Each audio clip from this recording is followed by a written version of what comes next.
No problem. Let's say he was a trader. Let's say he was a trader par excellence. He was a New York, Wall Street trader. Someone who's been to Harvard, who's got a lot of education, who knows Aramaic, who knows Greek, who knows ancient Egyptian hieroglyphics. Okay, so the Quran doesn't have one statement; it has many statements.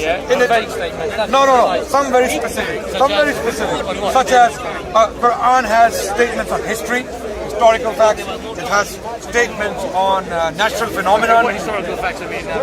Okay, amazingly, chapter 12 of the Quran. When you read it, it is the story of Joseph, and it was revealed in Mecca. Amazingly, when he was heavily persecuted, he didn't have anywhere he could take refuge. He was Joseph is like the father of Jesus. No, not that Joseph. This is Prophet Joseph from Egypt. Okay. It talks about the same chapter. It talks about Joseph, who ended up in Egypt talking to the king. Okay. So when the word king is used for the king of Egypt, who are the kings of Egypt? Thank you. But amazingly, the Quran, when talking about the king of Egypt at the time of Joseph, does not say Pharaoh. It simply says Malik, the king. Again, when we go to the Quran, when Moses is speaking 4 centuries later to the king of Egypt, he calls him Pharaoh, the Pharaoh, right?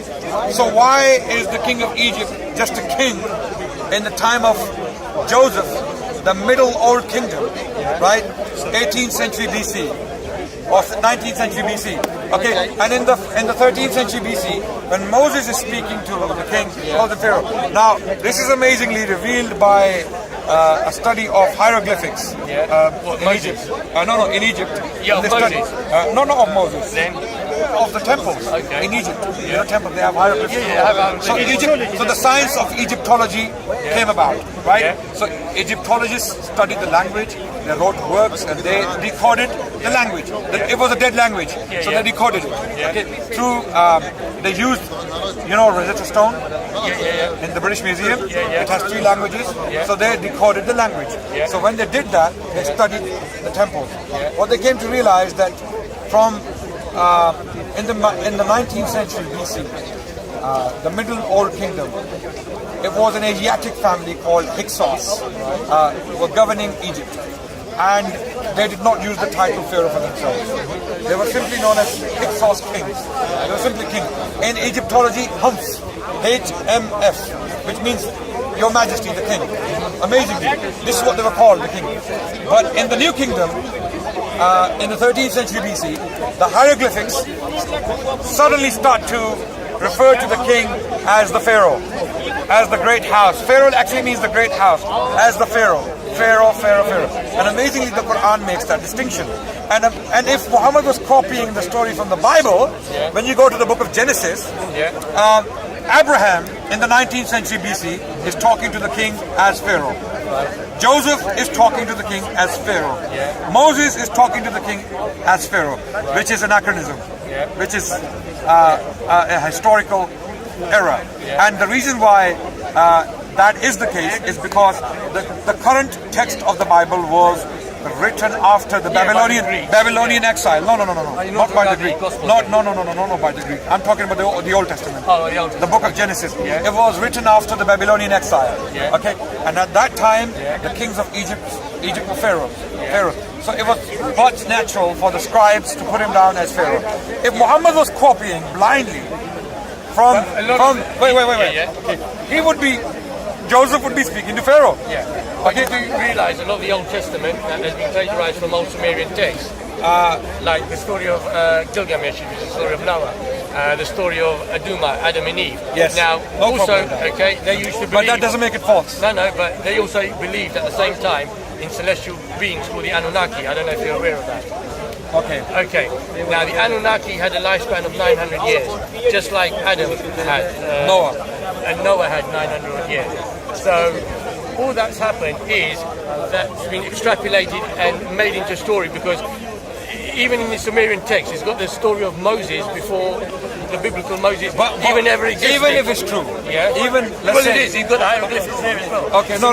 Text. Hieroglyphic, got the Sumerian tablets. text or not? Yeah, The tablets of the you're talking Sumerian about Babylonian, Akkadian tablets. No, I'm talking about Sumerian tablets. Are you talking about the Code of Hammurabi? No, Sumerian Sumerian text. tablets. Yeah. Okay. Let's assume it's true. Yeah. And it's true. Yeah. I believe you. Yeah. Just because Sumerians picked on it Yeah. doesn't make it false, does it? Well, I mean, what it means as the story of Moses was already introduced before the biblical Moses even actually came about, because the Egyptians dynasty was a lot after. But why does the story have to be false if it was picked on by someone else? No, because just like evolution, religions have evolved throughout the stages. Say, for example, the Old Testament. Okay, It's a very nice claim. It's a very attractive when claim. the Hebrews got conquered by the Persians, they adopted a lot of the Persian. No, but my question is, just because Sumerians talked about it, Yeah. or the Code of Hammurabi is similar to some of the laws in the Old Testament. Yeah. Okay, and I believe the Old Testament has a huge human element in it. Right. People did add a lot of stuff. Yeah. They did borrow laws from other civilizations. Yeah. No doubt about this, no right? doubt, right. Okay, just because that happened doesn't mean everything in that literature is false. Is that a fair point? Yeah, that's a fair point. But then Okay. what do you pick So and the choose? story, What do the you story pick of and choose Moses. which is correct and which is false? No. I believe the Quran. Yeah. I don't need the Bible to believe in God. Okay. I believe Bible has been changed, corrupted, manipulated, altered by scribes for a number of years, for a number of reasons. So I don't believe the Bible to be authentically transmitted from what Moses or Abraham or Joseph had delivered to the Jews. Or the word Jew didn't even exist until the Romans came around. Okay, so all these things I'm aware of. Okay, but all these things do not prove the fact, or do not prove the assumption that these stories are false. Okay, There is no way of you doing so that. likewise, how can you authenticate your Quran in the same way? I have a number of reasons for that. Historical accuracy, the lack of ability on Muhammad's part to be able to produce something like the Quran. I don't believe a man sitting in the middle of the Arabian rock, Makkah as a rock. Okay, because there was a scribe, I can't remember his name. Waraka bin Nawfal. I can't remember his name. Waraka. Because he added something and then the Prophet had him put to death or something. No. He went around claiming that... this is Abdullah bin Sa'd bin Abi Sarh. Something like that. Yeah, Abdullah bin... And he ran away, he went to Mecca. Yeah, and then, So what? What does that No, prove? because he claimed that basically he added something on and the Prophet said, yeah, fine. So he thought, hold on, if this was the word of God, he should not be able to add bits on. But do you know about him? No, What carry happened on. to him? What happened? He came back to Islam. Yeah. Okay, and he served Islam better than other companions had. Well, I mean... wait. Okay. He was made the leader in Egypt.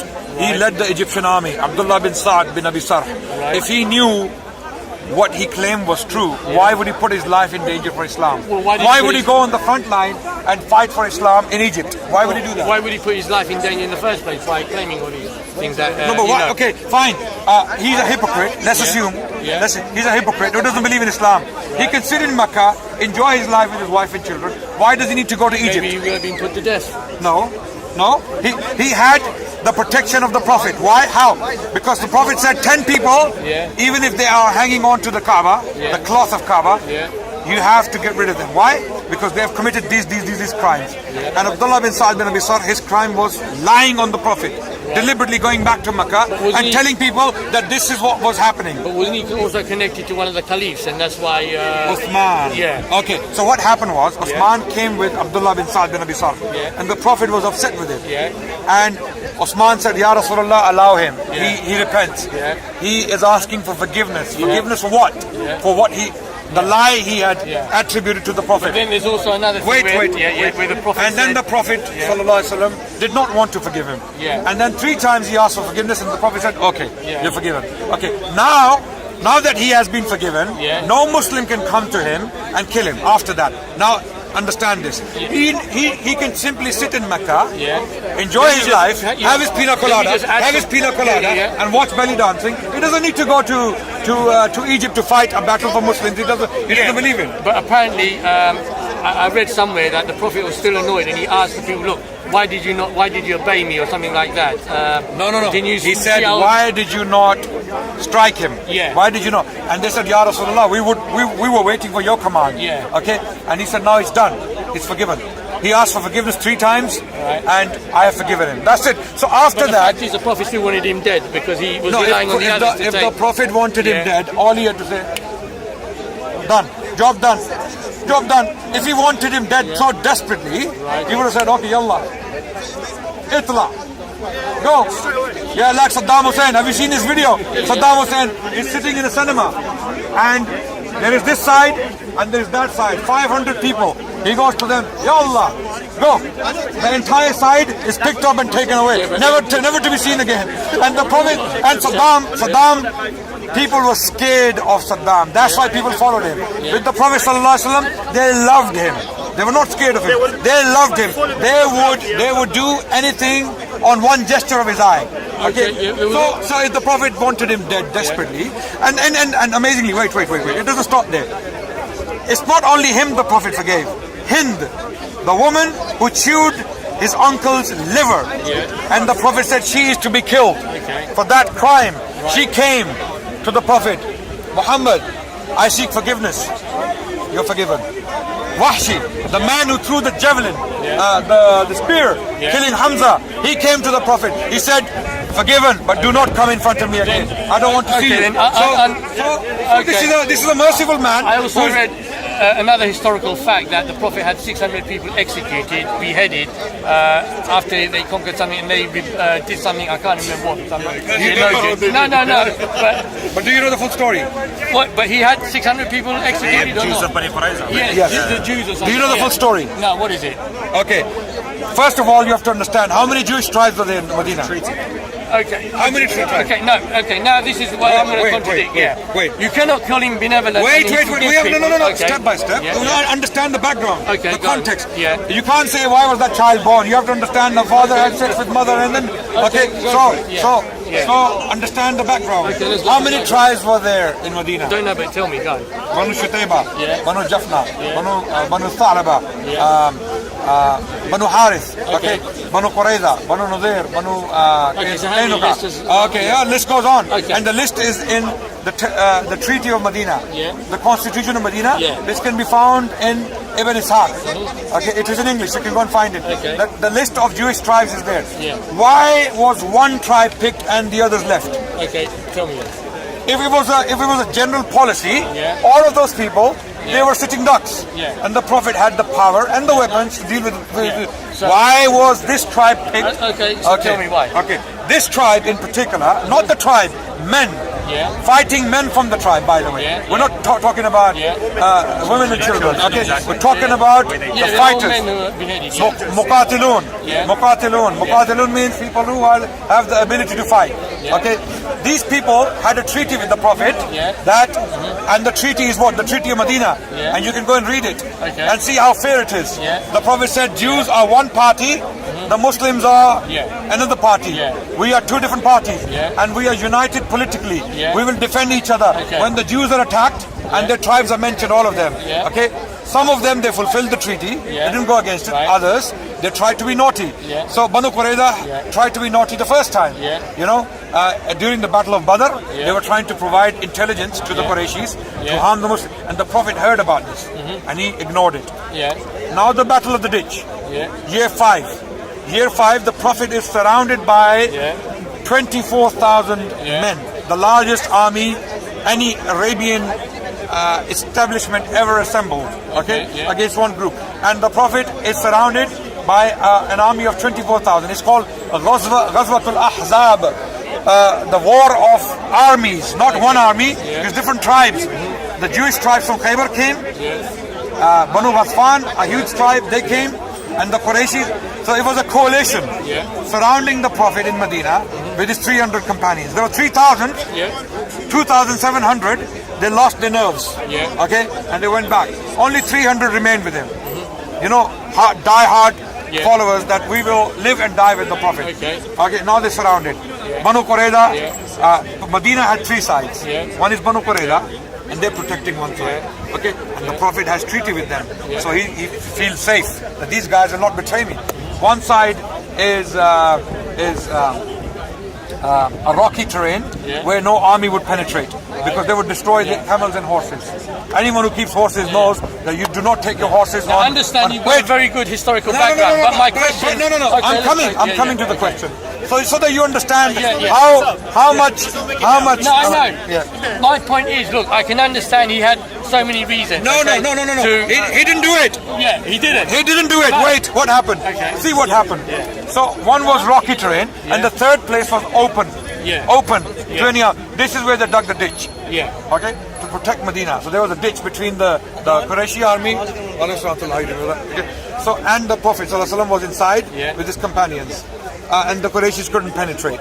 Okay, now the Banu Qurayza had sent envoys to the Qurayshis. They were with you. You can attack them from behind. Okay. The Prophet heard about it. The Prophet sent his companions to negotiate. Do not go against your treaty. They said, no, we will annihilate you. We will destroy you. This is what Banu Qurayza, one tribe, one sub-tribe. Okay. The Prophet could have said, okay, all of you are the same. All of the Jews are same. Okay. But he's one tribe. Okay. That one neighborhood. The Prophet said, do not break the treaty, because then there will be punishment. And they said, no, we will, because they thought 24,000 men, these guys are finished, they're dead, they're over. Okay, army's gone, a storm comes, the army, the tents are lifted, they're gone. Banu Qurayza left behind. And the Prophet said, no, we do not take our armors, we go back straight to Banu Qurayza, we'll deal with them now. Because they are a treacherous threat to us, to our existence. So he went there, and when he went there to the castle or the fortress, they would, from the walls, they were insulting the Prophet. They were throwing insults. So this is a behavior of an adamant enemy. This is not an enemy who is ashamed, who is remorseful. This enemy saying, okay, so what? You know, they're showing. So Ali, the Prophet's cousin, he said, do not go next to the wall because we don't want you to see the insults. Okay, the Prophet said, no problem. Okay, so he went there and he told them, surrender, okay, and we will discuss. So they saw no choice. They could see that they've been besieged. There's no way out. They surrendered. Okay. So all of their men, fighting men, were captured. Okay. And then now the issue of this, what do we do with them? So the Jews, they said, Banu Qurayza, Jews of this particular neighborhood, this tribe, they said, we will only appoint Sa'ad bin Mu'adh as the arbitrator. Sa'ad bin Mu'adh was a companion of the Prophet who had been injured by an arrow in this very battle, and he was losing blood. They said because he was an ally of the Jews of this particular tribe in the pre-Islamic days, so they thought that he will have mercy on us. You know, this guy, we know him, you know, we were dealing with him, doing business with him, so he's lenient.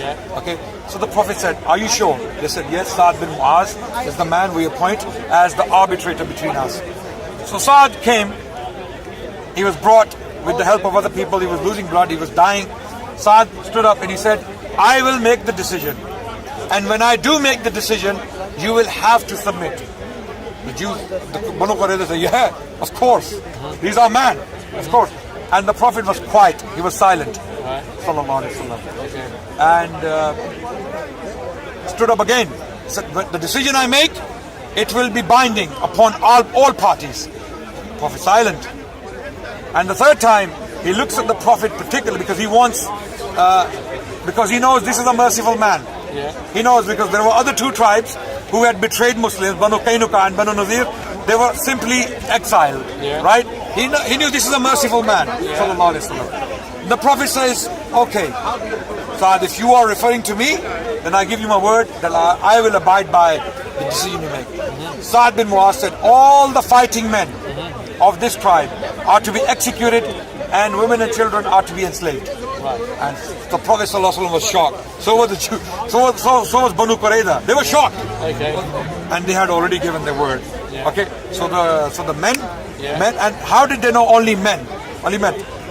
Where they had a doubt that someone is too young and not able to fight. Okay. They even checked signs of puberty. Okay. Checked signs, literally signs of puberty, and they allowed people, young men who were not able to who hadn't yet reached the age of puberty. The other fighting men, they were executed. So this is the background. This is the background knowledge. Okay, these were people who had gone back on the treaty. They had not only that taunted the Prophet after they committed the crime of going back on the treaty, and there was no general massacre. These were people who were fighting I understand, without an exception. The thing is, would it not have been more prudent to show mercy? Like, look, God is merciful. Prophet, I believe, if the Prophet was chosen as the arbitrator, he would have said, okay, exile. He could have still wait, no, he couldn't. He said, I will. Sa'd bin Mu'az, why do you think he asked 3 times? He knew his decision that he was going to do. Exactly. So he took the Prophet's word, okay, and the Prophet agreed with it. He agreed with it. I'm not saying the Prophet ﷺ didn't agree with it. He agreed with it because what did he say? He said, this is not from me. This is from Allah. Yeah, but then he said this decision has come from Allah. God is not very merciful, like everyone makes out. Okay, if God wants to kill Hitler. If God wants to kill Hitler, if God wanted to deal with the Nazi army, are you going to say that God is not merciful? The Nazi army should have been allowed for a bit more, to kill a bit more innocent. Cancer should not be cured then. Yeah. So this was not an anti-Jewish policy. Are you understanding? I'm not saying it's anti-Jewish. I'm just talking about compassion. I'm talking about compassion, not whether he's Jewish or this, that, or the other. Yeah. I'm just so there were many more people who were dealt like this. People, okay, amazingly, the Prophet was so merciful. When people having committed a crime came back to him asking for forgiveness, what did he do? No, Hind, the woman who killed his uncle, forgiven. Wahshi, the man who threw forgiven. Abdullah bin Sa'd. Liberation of Mecca. Yes, at that time. This all happened when the man had, he had an army of 10,000 men. When he conquered Mecca, if he said, in fact, one of his companions with a flag from Medina, from Ansar, he galloped his horse towards Mecca, that today is the day of massacre. He said, today is the day of massacre, because the Meccans had killed so many of the innocent men. Prophet ﷺ said, bring him back, grab him. So they grabbed him, they brought him back, he took the flag from him, and he gave it to his father, I think, or one of his close relatives, so that he doesn't feel offended that the flag is taken from him. He said, no, you stay behind. We're not here for massacre. Today is the day of mercy, the Prophet ﷺ. So when things were in his hand, he did mercy. Okay? So you can't just use one incident and say, this man was a bloodthirsty barbarian, and he was out to kill people and taste their blood. He wasn't like that. In fact, anyone who studies the Prophet ﷺ, and many people have, when you study him objectively, within his circumstances, many people either become Muslims just by studying his character, or they abandon criticizing him. This is why people like, Michael Hart, he wrote a book recently, this guy in America, and he wrote a book titled The 100 Most Influential Men in Human History. And number 1 is Muhammad. And I don't think Saudis paid him to write that book. Okay?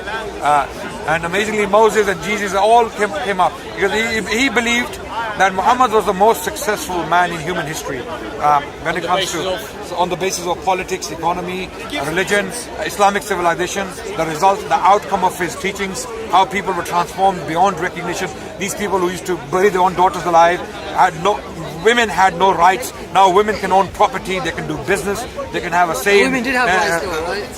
Khadija got married when she was 40 and she was a businesswoman and she married Muhammad, right? And she was doing business by herself. So this thing about women didn't have rights is not true. Are you sure you're gonna stand by and have a discussion seriously without a smirk? Without a smirk. But this is one point, Okay. No, women did not. Khadija was a millionaire. She was a woman who had a lot of money. Okay. When I said women, what does that mean? In general, women could be bought and sold. There's a verse in the Quran. There's a verse in the Quran, chapter 4, verse 19. Verse 19. You say they had rights, but they still used concubines and stuff during those times. Who? During that era, after defeating another army, they used to take the women as concubines. No different to what ISIS are doing now, anyway. I mean, why do you think ISIS? Why does ISIS come into our discussion? No, I'm just saying, like a lot of the things. No, amazingly, what happens nowadays, it is very unfair to bring ISIS into every discussion on Islam. ISIS only came about when? About 5-6 years ago. No, less than that. Okay, Yeah, I mean, wait. Now we has- agree that ISIS only came around. Yeah, 5-6 years ago. What do you have to say for 1,000 years of Islamic civilization? No, but we're talking about ISIS theology, not that they came. I'm saying to send them to hell. Yeah, I'm sure. saying, what do you have to say about 1,000 years of Islamic civilization? Yeah, but Islamic libraries, hospitals, universities, coexistence, peace, justice, protection for Jews and Christians. What do you have to say about that? Ottomans, then the Umayyads in Spain, Well, the and then Ottomans the massacred a lot of Ayyubids. Armenians, if I remember correctly. When was that? When was that? About 100. So you ignored 5 centuries of Ottoman history. I mean, what and you jumped to Armenian genocide. you're being very selective. Saying, No, I'm not being good, selective. good, You good. are. No, I'm saying, look at Ottoman history from year 1299, from the time of Uthman I to 1924. And amazingly, have you studied the Armenian genocide? Have you studied it? No, but I suppose you've got something Who was to say. responsible for Armenian genocide? I suppose the Armenians. No. Then who? No. Turkish government. general. Turkish government. Yeah. And who were they? Young Turks. Yeah. Do you know who Young Turks were? Who were they? Do you know who they No, were? I can't tell. Okay, this is your homework. Go and study and see who Young Turks were. Okay. Whether they were Enlighten me actually now anyway, they were enlighten me. actually Ottomans Yeah. or not. Because when did the genocide take place? About 1920 or something. Okay, during the First World War. Okay, and this was amazingly Bernard Lewis, who is considered to be an authority on Ottoman history. Bernard Lewis actually has come out, and he's Jewish, by the way, and he's very close to Israel. That says a lot, by the way. And he is of the opinion that the Turkish government, there is a distinction between Turkish government and Ottoman government. The Ottomans are already gone. Ottomans are gone. By the year 1900, Ottomans are finished. Okay, you don't have Ottomans there anymore. Okay, so because Ottomans had ample opportunities to massacre the population of lands they conquered. Did they do it? But they were genetically the same No. people The anyway. fact that you mention Armenians, you obviously have no other examples to give. No, I'm just. There may be examples. There may be, but what I'm trying to do is just balance, because you were saying, oh, they did this good, this good. I'm just saying that, look. Young Turks were a bunch of secular activists who effectively got rid. No problem. Let me intrigue. Let me cause some intrigue so you can go through. Young Turks were a bunch of secularist activists who effectively removed the Ottoman Caliphate from its place. So, if anything, Ottomans were the victims, not the aggressor here. If the blame goes to the Turkish government, it goes to Young Turks. But Bernard Lewis even disputes that. He goes, it was not the government policy, it were the people, the Turkish people in the countryside, who started to attack Armenians because the Armenians were siding with Russia. Armenians were siding with Russia. So that's why Armenians were treated that way, which is wrong, which is not the Islamic policy. Islam does not under any circumstances allow indiscriminate killing, even in war. Even in war, the Prophet Muhammad and his teachings are very, very clear that even in war, do not cut trees, do not scatter beehives, do not kill animals unless you're going to consume them for food, do not destroy buildings, do not demolish churches and monasteries, okay? Do not kill women, do not kill children, do not kill the elderly, do not kill monks and priests who are living in the monasteries. And the list goes on. And all of this comes from the Prophet. If we have clear-cut teachings of the Prophet, peace be upon him, sallallahu alaihi wasallam, why do we need to bring ISIS up every time we talk about Islam? No, because obviously they believe that they're following the tradition. So did the KKK. Theology. So did the KKK. So did the communists. Communists believe they are atheists, right? And they're doing it for atheism, Well, right? no, communism is an ideology, basically. So Yeah, you can't just say, an atheistic ideology, right or wrong? Yes. no, it's an atheism is not an ideology. Communism, socialism, they're all ideologies. And most of ideologies, they tend to be sort of going one direction as to extremism. Okay, no problem. No problem. So atheism is just a lack of belief. That's all. Okay. It's not an ideology. It's not like, oh yeah, we believe in this. We just say, okay, if there's enough proof, we'll turn to religion. So the point is, Islam has a magnificent history. Okay, we have so much. Based upon what? And you are Mr. Based upon what? most of the Islamic achievements were Iranian, Persian. What do you believe? What is magnificent to you?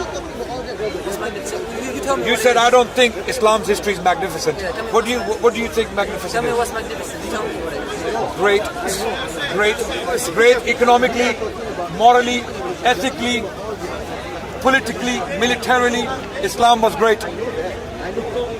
Yeah, but Do you disagree? In terms of Charitably, if that's a word. Sorry? Charitably, if that's a word. Charitably, yes. in terms of the academics, right? Like, what can you say? Like, people always talk about. Like, What do you know about Islamic People academia? always talk about like. What do you Avicenna, know about- Al-Biruni, all these guys, right? What do you know about Islamic academia? But a lot of these guys were like Persians. Okay, they already had the knowledge from. No. A lot of No. knowledge came from. Who was Persian? Name them. Who wasn't? They all were. Like Al-Biruni. Okay. Let's say you're. We always talk about Rumi, Wait. right? Rumi was a Persian. No. Rumi was from Balkh. He was a Persian, yeah, the Iranian. Okay. Wait. Rumi. Yeah, exactly, it's Persia, Well, right? Iran. call it Persian, no problem. Most of the Muslim achievements were Persian, Iranian, okay? And Iran already had a big civilization. Wait. They already had a big civilization. So Islamic Spain was all Persian. What was the achievement now? Do you know about the translations and the works written in Spain? They translated it, exactly. No. The what works you written. remember here- Did you hear me? All they- Wait. Did you hear me? Works written in Spain. Original works written in Spain on science, philosophy, history, you name it. To poetry, every single Let me just academic intercede field. here. What you've got to realise. Wait. It is making a claim now. Yeah. So some people just like to, they smirk, and they throw things at you, and they think they made a point. But I want to show him. I want to show him why a he's great wrong. dynasty like the Romans did, the Egyptians did. So Absolutely. It's just part So and what parcel is of so many. unique? What is so unique about Islam? That knowledge is already there. Yeah, that's a valid point. Yeah, so Okay, do you want to ask me that question? Go on then. What is so unique about Islam? Islam, in the words of Karen Armstrong. yeah, one person, opinion. Yeah. You want me to give more names? Well, I mean, again, How many do you need? there's a lot of How many do you self-opinionated need? people. 10, but, 20? yeah. I can give you names. Well, carry on. I'm sure you can. Well, but one. You said one name, Okay. but I can give you 20. Okay, You yeah. can count them. I'll take your word for it. Come Ah, on. okay. Now. So you don't want 20 names? No, but let's continue. So, I'm just. so that's why I mentioned one person, so that you know that it's not my opinion. Okay. There are people who are not from the house of Islam, Yeah. and they acknowledge the positive achievements of Islam. Islam effectively Let me brought.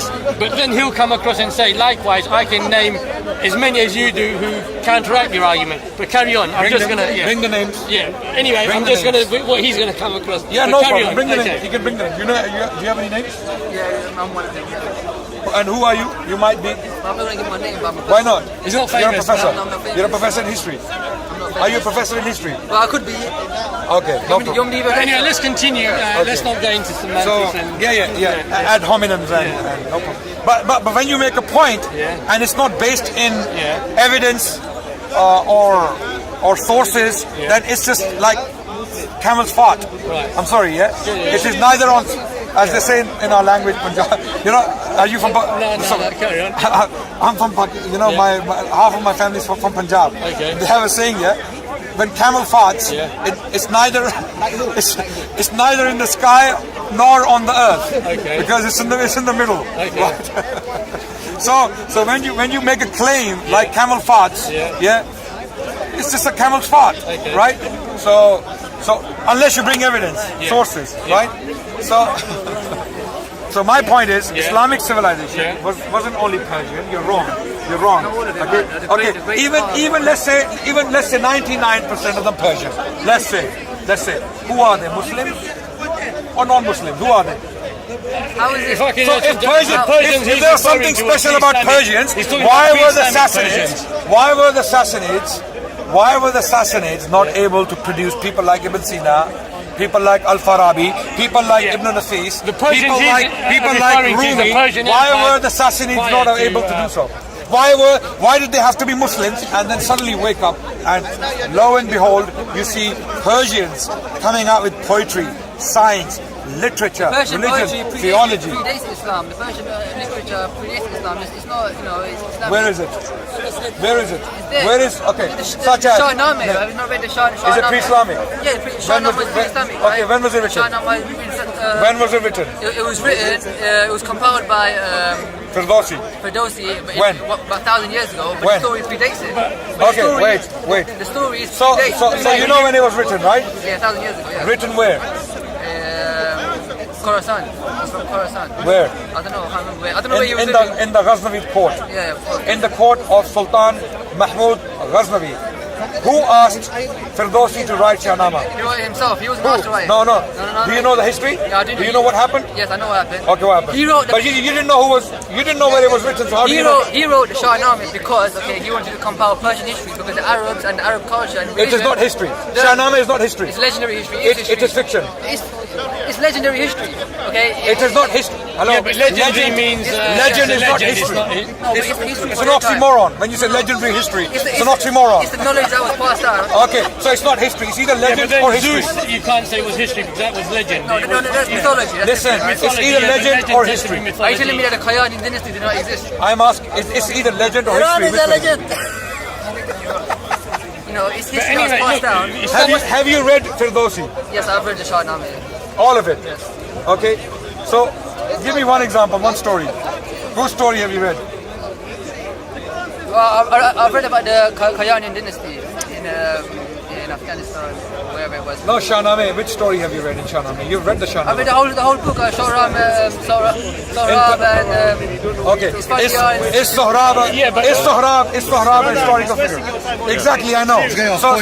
So the point is, we understand that this gentleman is just throwing things in the middle without any substance. So we move on. I forgot where we were. Because you say Islamic civilization. Islamic civilization.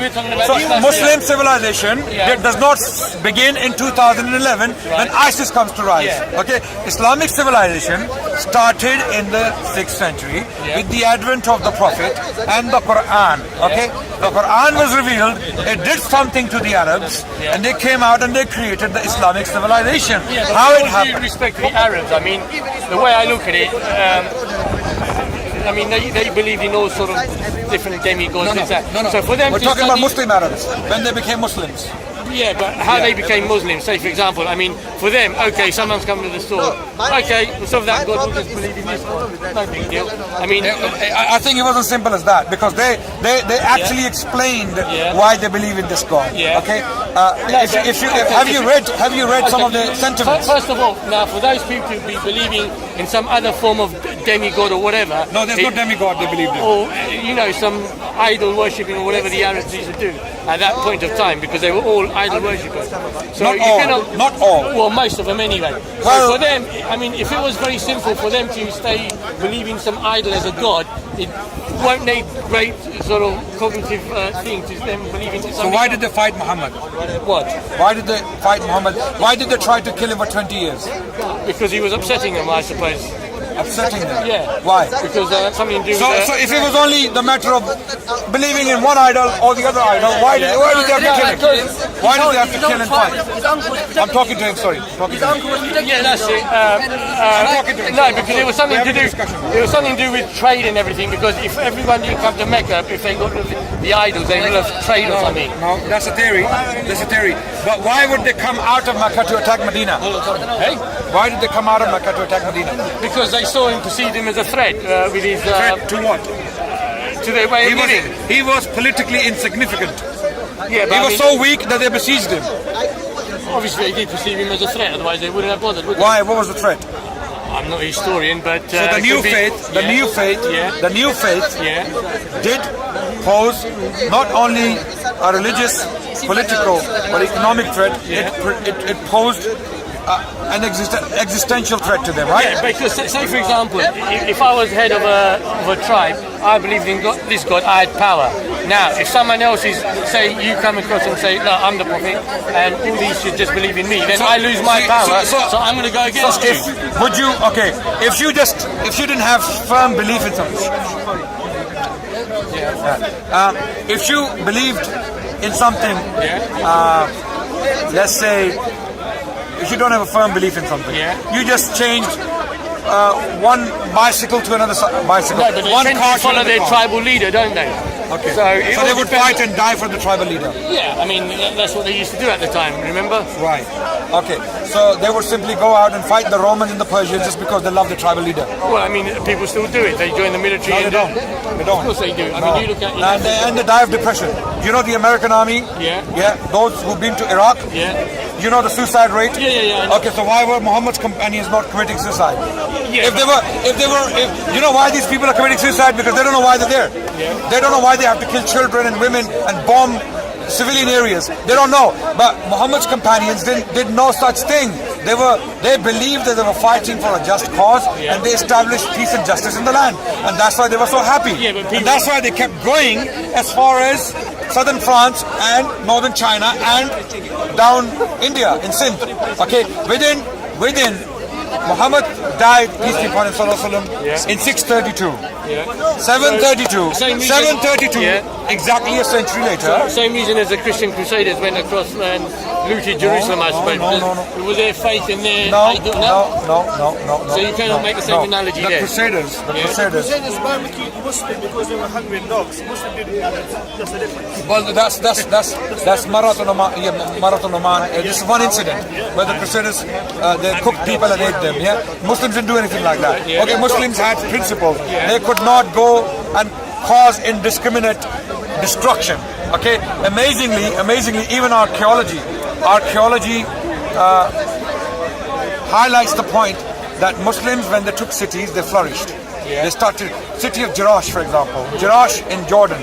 Okay, it was a Greek city, then it became a Roman settlement, and then it became a Christian settlement, and then the Muslims, the Umayyads, established their center in Jerash. It's still there. Archaeologists have studied that in the Muslim period, the economy of the city boomed. It exploded. You know, people became very prosperous, and we're talking about Jews and Christians and Muslims. Yeah. Okay, and Muslims were the minority, by the way. Muslims were the minority, ruling class. They were only ruling, and the masses were Christians mostly, right? And they became prosperous after Muslims had taken these cities. So the claims of devastation you hear from Islamophobes or Islam haters, such as Robert Spencer and people like that, who's teaching the American military, amazingly, you know, these are all lies. These are all lies. So the bottom line is, when you study history objectively, you come to realize that there is a lot of people don't understand. You know, there's a lot of people don't understand.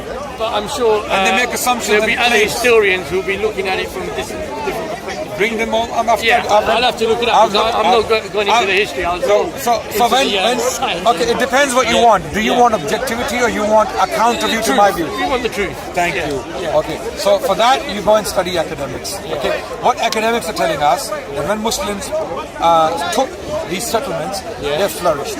We do not see any signs of devastation in archaeology. In archaeology, we do not signs of devastation. We do not see signs of devastation. Okay, in Spain, in the Middle East, and in Far East, no, India. Central Asia, when Muslims went into Central Asia. Because I'll tell you why I know these things. One of my teachers from SOAS, from School of Oriental and African Studies, is Hugh Kennedy, and he has conducted archaeological work in Central Asia. And one of his students, her name is Fanny Bassad. She is French. She's a French archaeologist. She did archaeology in Jerash. Okay, and both concluded that after the Muslims took these cities, these settlements, they flourished economically, and people prospered. And they can tell from different sides. You know, they have different ways of assessing pottery and how buildings are constructed and how people lived and their food. Even from the food, they can tell whether they were happy or not. You know, the quality of the food. Yes, archaeologists, they conduct very delicate work and they come up with these conclusions. So then, archaeology is in favor of Islam, by the way. Yeah, but when archaeologists dig up all these hominoids and things, then you're a bit... No, that's paleontology. Yeah. That's paleontology. Yeah, yes. but I mean, a similar field digging up and then, yes, and then, it is. you want to, It is. oh, well, It I is. don't believe this, It I is. don't believe No. Then- I have no problem with it. Yeah. If they can find me a missing link, Yeah, you know. well, they've got, look, say for example, there's enough evidence there, you know, to substantiate that, you know, what do you mean? evolution. No. I'll tell you. Okay. The weakest point in evolution is the fossil record. Did you know that? Yeah, but then, That is the weakest point. Okay. The strongest point for evolution is genome evidence. And DNA and and, DNA, and embryology. embryology, which is again interpreted. This is evidence that is seen by scientists and they interpret. And I don't blame them. Tell me how they've interpreted DNA to be wrong when it's so precise. No, it is. DNA doesn't tell you that I was once upon a time a primate, and then suddenly, slowly, species transformed and drifted. But then, DNA doesn't. You have to interpret. You have to interpret data. So similarities, for example, chimp and human genome. There are similarities, and from similarities, scientists conclude and they assume that there was a common ancestor. There's a link, okay? But when I look at a chimp and I look at humans, I don't need the DNA evidence. We're talking about, look, if I were to show you a caterpillar, and if you didn't know that it evolved into a butterfly, you say no, totally not possible. But because you see it in a very I have no issue with microevolution. I have no problem with I agree, but can you give me evidence for macroevolution? But you do know that can you give me empirical evidence for macroevolution? it's too long, so obviously you cannot observe it. No, but the fact is, okay. Until you give me evidence. Okay, you do know that chromosome number 2 have they Again, been this fused? is not. It's been fused. That's a fact. You cannot deny, okay, that chromosome number 2 has been fused. They've found the 2 telomeres and the centromere in the middle, and that's why they're 100% sure. Otherwise, we would have had the same amount of chromosome pairing as the. So why can you not show me any evidence? Well, they're showing you. They're showing you chromosome number 2 where it's been fused. Look it up. I mean, it's there. It's not for me. You know, if you say you want to find the truth, it's there. You just have to sort of accept it, because the problem is you have a supposition. So why can God not do this? Why can God not diversify species? Yeah, but this is the whole point. Why do you have intellect and chimp doesn't? Amazingly, horse is more intelligent than chimps are. Dogs have more intelligence than chimps. Right. So, And more loyal. More loyal and more able to. So chimps. Why do chimps have less intelligence than other animals we have? And in that sense, we are closer to them. No, but in terms of dogs don't work as a team. Come on, brother, you get Work as a team, okay, and stuff like that. They can do quite a lot of things. and they organise themselves into a hierarchy, just like humans, because they've done experiments. Now the thing is, look, sometimes you want to embrace science, and sometimes when it goes against, like you look at the DNA and it's a fact. Can you show me any evidence? I'm saying chromosome number 2. Have a look. Okay. That is the evidence. Okay, is it interpreted or not? It's not interpreted. It's a fact. It's not a. I'm not denying the fact. Yeah. I'm saying, what inference do you make from it? Okay. The fact is Is okay, the conclusion? the inference, Okay, wait. Is the conclusion inferred or not? It is, because had it not Thank you. basically had it not combined, okay, we would have- Why can God not do it? yeah, but then why can his God not do it? He might believe in some other God. No. Well, let's say one. Call him the supreme being. Yeah. The one. Yeah, but then what you claim that we're not from chimpanzees, okay? No, evolution doesn't say that we are from chimpanzees. No, he says we're from It says we're ancestry. primates, From ancestry. right? Okay. Yeah. So, but there was the fact is, diversity in species. Now, I'm asking, why could God not plan that? God made species, and then He said, "This branch humans, okay, and they are not chimps; they are humans. That branch chimps, and they are chimps." yeah, but then if you want to bring logic into it, why did He wait? Say the Earth is 4.5 billion. Our species, as Why did God do this? Why did God do that? Yeah, but me and you can find out on the Day of Judgment. The fact is, okay. That's too late. No. The fact is, you tell me that you know what God means by this, that, and when something you cannot explain, because the mystery. I can't explain many things. I can't explain this gentleman away. Yes. I can't understand why is he the way he is. Okay. Yeah. So the point is, there is so many things I can't. I can't explain why my son is the way he is. Let me tell you the beauty about religion. Say, for example, I'm going to cross the road. I'm going to say, you know what? I have so much faith in God. I'm going to cross that busy road, blindfold myself. Right? One of three things can happen. If I walk across, nothing happens. I say, look, God exists. He protected me. Second scenario, I could get knocked down slightly, hurt myself, and I could say, you know what? I could have died, but I must have sinned. So God saved me. Third scenario, I could walk across the road, get run down, get killed, and then say, God granted me paradise, so either way you cover yourself. And this is the whole beauty why we can't argue with you. Now, to a normal person... But I didn't claim any of that. No, I'm just... But this is a normal person... This is attacking straw man. This is attacking straw man. No, I didn't make any of these stupid claims. No, I would never do. I would never. In fact, God is the one telling us that if you blindfold yourself and walk into the road, you're going to hell. Yeah. Wait. God is the one telling me, don't blindfold yourself. You need the minimum evidence to prove of his existence. Wait. That's the problem. Wait. You claim evolution is true. Yeah. Are you a biologist? No. So you believe evolution is true? Yeah, because I've seen the evidence. Have you conducted experiments yourself? Okay, then I could do the same argument. Say, have you seen God? Have you? Same argument. Yeah, Thank you. So me and you. If you're calling me a blind follower, so are you? No, because I've actually. So are you? No, I have seen the evidence for God. Likewise, I've seen the evidence for God. Yeah, but it's going to be a circular argument. Thank you. So you're in no better position than I am. But I am in. I'll tell you why I'm in a better position. Yeah. Because I can philosophically. But it's only a philosophy, it's not fact. Let's go back to that. Okay. Philosophically. What do you mean by fact? Philosophy is not science fiction, it's all reality. Not necessarily. Look, basically Socrates and everyone, they had said, say for example, Plato, he had inductive arguments, whereas, what's his name, the guy after him?